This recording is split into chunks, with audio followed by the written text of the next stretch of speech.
Assalamualaikum warahmatullahi wabarakatuh. Alhamdulillahirabbil alamin. Hamdan katsiran thayyiban mubarakan fi. Wassalatu wassalamu ala asrafil anbiya'i wal mursalin wa ala alihi wa ashabihi wa man tabi'ahum bi ihsanin ila yaumiddin.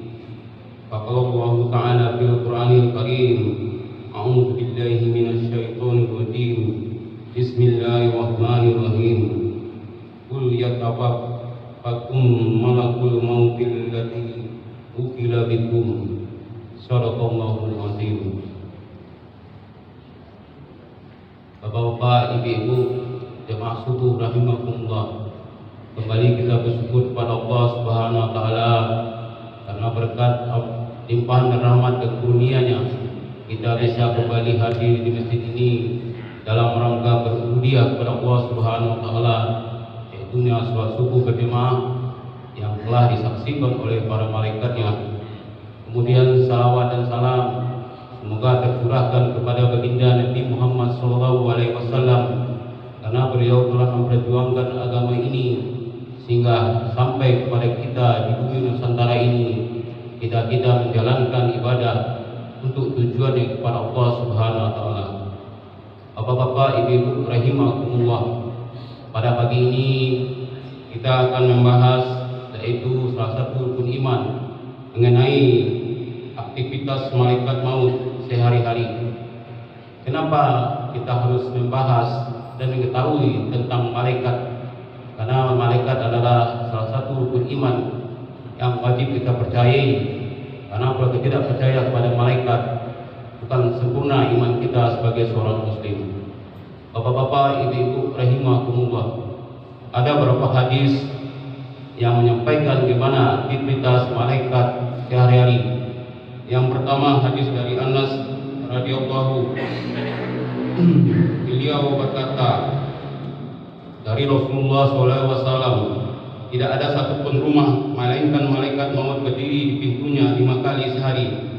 Apabila dia menemukan seseorang yang sudah harus jatah makannya atau habis dan berakhir ajalnya, maka dia menimpakan sakratul maut kepadanya, sehingga orang itu diliputi kesusahan-kesusahan maut dan ditimpa tekanan-tekanan. Lalu di antara keluarganya ada yang mengurai rambut, memukul mukanya saking sedihnya dan berteriak menyesali kecelakaan yang terjadi kepada keluarganya. Maka berkatalah malaikat maut, celakalah kalian, kenapa kalian kaget, kenapa kalian gusar? Aku tidak menghilangkan rezeki seorang pun dari kamu sekalian. Aku tidak memperpendek ajalmu atau tidak akan datang kepadamu sesuatu yang dipinta oleh Allah Subhanahu wa taala. Aku tidak akan mencabut nyawanya kecuali telah aku baca daftarnya. Tapi aku pasti akan datang lagi dan datang lagi kepada kalian di masa yang akan datang, kepada seorang yang ada di dalam keluarga kalian. Kemudian Nabi SAW bersabda, demi Allah yang menggenggam jiwaku, andaikan orang-orang itu melihat di mana malaikat maut berada dan mendengar perkataannya, niscaya mereka tidak peduli lagi dengan si mayat. Niscaya mereka akan menangisi diri mereka sendiri karena perkataan malaikat maut. Kemudian sehingga mayat itu berkata, wahai saudaraku, aku telah dicabut nyawa oleh malaikat maut. Kemudian harta yang aku tinggalkan yang selama ini ku cari-cari, baik di jalan halal maupun tidak halal, beruntunglah kalian karena harta itu akan kalian kuasai. Sementara saya tidak akan mendapatkan apa-apa dari harta yang aku tinggalkan, kecuali bagi mereka yang mewakafkan harta untuk kepentinganku. Hadis riwayat Anas. Bapak-bapak, ibu-ibu rahimakumullah, itulah aktivitas malaikat. Salah satunya yang disampaikan oleh hadis dari Anas, bahwasanya malaikat melihat kita 5 kali sehari. Ada sebagian ulama berpendapat dilihat pada waktu ketika orang waktu sholat, di mana setiap sholat malaikat akan memandang manusia, bahwasanya manusia yang mengerjakan amal ibadah atau tidak. Di samping itu, tujuan adalah mengingatkan kita bahwasanya aktivitas kita sehari-hari dipantau oleh para malaikat. Di samping malaikat rakib dan atid, malaikat maut juga memantau aktivitas kita sehari-hari. Apakah kita sudah sampai ajal kita yang telah digariskan oleh Allah Subhanahu wa taala. Dengan demikian bahwasanya apa yang disampaikan oleh hadis Rasulullah ini mengingatkan kita bahwa kita harus pada setiap hari, kita harus melakukan ibadah setiap hari, agar pada saat malaikat maut datang menjemput kita, kita dalam keadaan sudah beribadah atau sedang beribadah, sehingga kita tidak akan menjadi rugi sebagai manusia. Beruntunglah manusia yang selalu mengingat kepada kematian, karena kematian itu dekat dengan kita.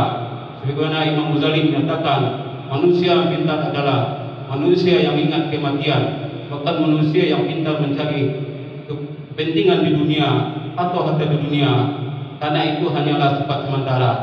Sementara kepentingan daripada akhirat, daripada kepada Allah Subhanahu wa taala, bekal bagi kita dalam menjalankan ibadah ini, dalam menjalankan dunia ini, sehingga manusia beruntung kalau mereka telah beribadah, dicabut nyawa oleh malaikat maut, sehingga mereka berpulang dengan husnul khatimah.